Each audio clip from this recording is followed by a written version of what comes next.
In this video, I'm going to do an axis pattern or pattern around the circumference of this circle.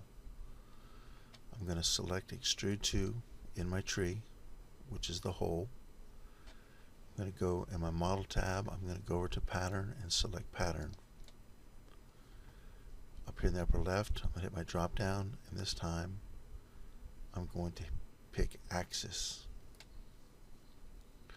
Now you notice that my feature disappeared for a second, but it's okay. We don't need to see it in order to pattern it.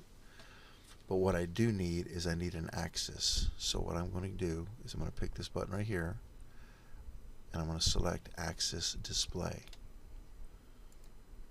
And you'll see right here I have an axis. So now for axis, it says select one item. I'm going to pick the axis. And by default there are 4 and they're 90 degrees apart. I can change this to any number I want. I can change it to 6. But at this point they're still 90 degrees apart. If you know what the angle between them is, you can enter it here. If you don't know what the angle is, you can take 360 degrees, which is a full circle, /6, and that will divide 360 by 6. Hit enter, and that will give you the correct angle in between each one of the items.